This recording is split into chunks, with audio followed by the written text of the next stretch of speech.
और देखिए एक बड़ी खबर है, एमओयू तोड़ने के बाद ट्रंप का पहला बयान आया है। ईरान का परमाणु कार्यक्रम रोकना हमारा लक्ष्य है, ये कह रहे हैं ट्रंप। बिना करार के हासिल करेंगे लक्ष्य, अब ये कह रहे हैं ट्रंप। हम जानते हैं कि ईरान को कैसे रोकेंगे, ये भी कहा है ट्रंप ने। तो 17 जून को अमेरिकी राष्ट्रपति डोनाल्ड ट्रंप ने फ्रांस में एमओयू पर हस्ताक्षर किए थे। साथ ही कहा था कि इसे अंजाम तक पहुंचाना काफी मुश्किल है, जो 21 दिन बाद सच साबित हुआ।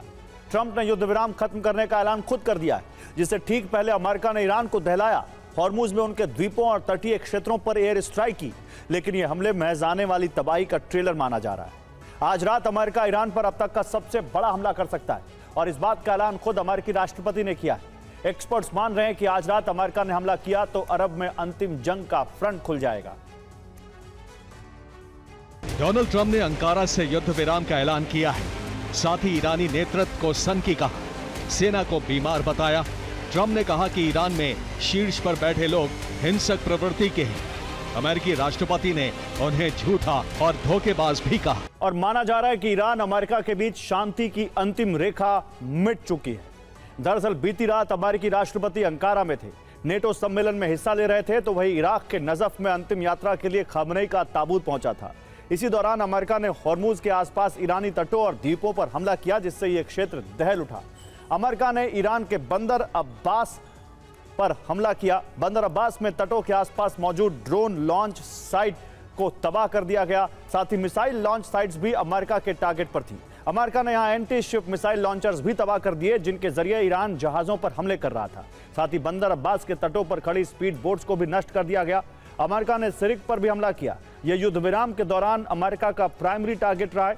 बीती रात भी यहां अमेरिका ने मिसाइल से अटैक किया। यहां मौजूद ईरानी स्पीड बोट्स को नष्ट कर दिया गया, तो वही कमांड सेंटर उड़ा दिए गए, जिनके जरिए ईरान हॉर्मुज में हर गतिविधि पर नजर रखता था। इसके अलावा अमेरिका ने ईरान की रडार साइट्स को भी बर्बाद कर दिया। अमेरिका ने केश्म द्वीप पर भी हमला किया है। सेंटकॉम ने केश्म द्वीप के बंदरगाह को टारगेट किया है। साथ ही ईरान के एयर डिफेंस सिस्टम नष्ट कर दिए।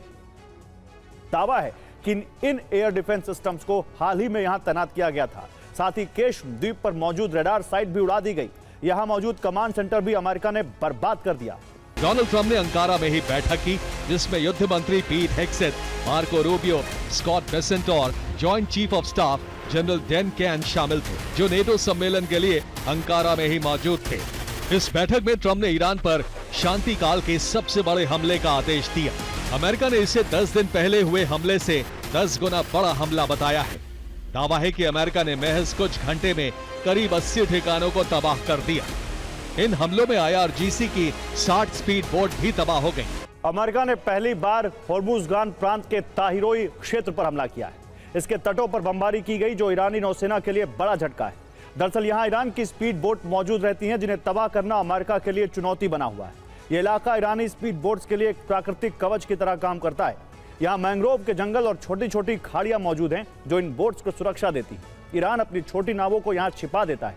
दरअसल ईरानी स्पीड बोट्स फाइबर ग्लास या प्लास्टिक की बनी होती हैं, जिसकी वजह से अमेरिकी रडार के लिए बोट्स को ट्रैक करना मुश्किल होता है। इनकी लोकेशन के लिए अमेरिकी ड्रोन लगातार आसमान में उड़ान भरते हैं। ये बोट्स यहाँ छिपी रहती हैं, जिसकी वजह से ऊपर से इन्हें देखना बेहद मुश्किल होता है। अक्सर ये कैमरे पर नजर नहीं आती। ताहिरोई मूल रूप से एक नागरिक इलाका है और यहाँ मछुआरों के कई गांव भी मौजूद हैं। ऐसे में यहाँ अक्सर फिशिंग बोट्स भी नजर आती हैं, जो अमेरिका की मुश्किलों को और बढ़ा देती है। अमेरिका ने ईरान पर हमला कर हॉर्मुज समझौते का उल्लंघन किया है। तेल प्रतिबंध फिर लागू कर दिए हैं। दक्षिणी ईरान पर हमले किए गए। साथ ही इजरायली आक्रामकता जारी है। और कहते हैं कि मजबूत कूटनीति के पीछे हमेशा तलवार की धार तेज होनी चाहिए, लेकिन अरब के इस सियासी अखाड़े में अब कूटनीति की धार कुंद पड़ चुकी है और बारूद की आग तेज हो गई। कूटनीति का खेल अब वॉशिंगटन के दफ्तरों से निकलकर तेहरान के मिसाइल लॉन्च पैड्स तक पहुंच चुका है। ईरान को समझ आ चुका है कि अब बात शब्दों से नहीं बनेगी, इसलिए बारूद झोंका जा रहा है। अमेरिका और ईरान की अदावत ने पूरे पश्चिम एशिया को एक ऐसी अंधी सुरंग में धकेल दिया है, जहां से वापसी का रास्ता किसी को नहीं पता। यह सिर्फ दो देशों की जंग नहीं है, यह उस वर्चस्व की लड़ाई है जहां शक्ति का संतुलन ही एकमात्र नियम है, और इसके लिए विनाश का हर स्तर लांघा जा रहा है। जिसका अंदेशा था वही हुआ। ट्रंप ने एमओयू तोड़ दिया और उसके बाद अरब दहल उठा। ईरान के प्रतिशोध का दूसरा चरण आरंभ हो चुका है। अब तबाही का विस्तार होना तय है। अमेरिका भी युद्ध विराम की आड़ में तैयारी कर रहा था। ईरान के तटीय इलाकों पर हुए हमले इसी का सबूत हैं। अब अरब में घमासान कोई नहीं रोक सकता। अभी तक की सारी कोशिशें बेकार साबित हो चुकी हैं। अमेरिका ने एमओयू तोड़ा तो ईरान ने जवाब दिया कि वो हमले के लिए तैयार है। अमेरिका ने हमला किया तो ईरान ने काउंटर अटैक से अरब को दहला दिया। और अमेरिका के हमलों से बौखला ईरान ने भी बहरीन में कोहराम मचा दिया। बहरीन की राजधानी मनामा में भारी तबाही हुई। हमले के पहले राउंड में स्वॉर्म ड्रोन अटैक किया गया। इस दौरान 20 से ज्यादा हमले किए गए। मनामा में अटैक से बड़ा नुकसान हुआ। 10 जगहों पर विस्फोट हुए। हमले के दूसरे राउंड में टारगेट पर टूरिज्म इंडस्ट्री थी। इसके लिए बहरीन के टूरिस्ट प्लेस पर हमले किए गए। दूसरे चरण में 10 से ज्यादा मिसाइल हमले ईरान ने किए, जिससे कई बड़ी इमारतों को भी नुकसान पहुंचा। ईरान ने 85 ठिकानों पर हमले किए, 8 देशों के शहरों को टारगेट किया। सैन्य ठिकानों पर मिसाइलें गिराई, रिहायशी इलाकों पर भी बम गिराए। वैसे भी IRGC ने धमकी दी है, हम हर परिस्थिति के लिए तैयार हैं। अगर हमले हुए तो 8 मिनट के अंदर जवाबी हमले तय हैं। कुवैत पर पहला हमला अल सलेम एयरबेस पर हुआ। उसके बाद दूसरा टारगेट कैंप आरिफ जान को किया। फिर कुवैत सिटी के दक्षिण में मौजूद कैंप ब्यूरिंग पर अटैक हुआ। फिर अमेरिका का ट्रेनिंग और operational centre Ahmad Al Jaber airbase पर ड्रोन गिरे। इसी तरह बहरीन में सेंट्रल कमांड के 5th फ्लीट मुख्यालय पर हमला हुआ।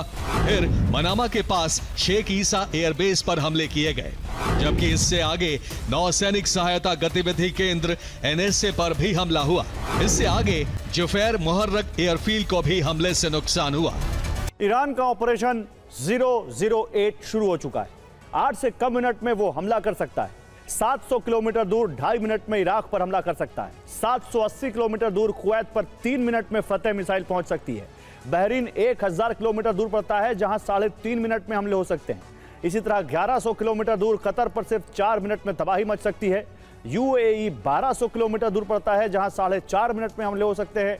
सऊदी अरब जो 1300 किलोमीटर दूर है, वहां फतेह मिसाइल कोहराम मचा सकती है। इसी तरह ओमान में 5 मिनट में हमला हो सकता है, जबकि 1450 किलोमीटर दूर जॉर्डन में 5.5 मिनट में हाइपरसोनिक मिसाइल 18,000 किलोमीटर प्रति घंटे की रफ्तार से पहुंचकर तबाही मचा सकती है।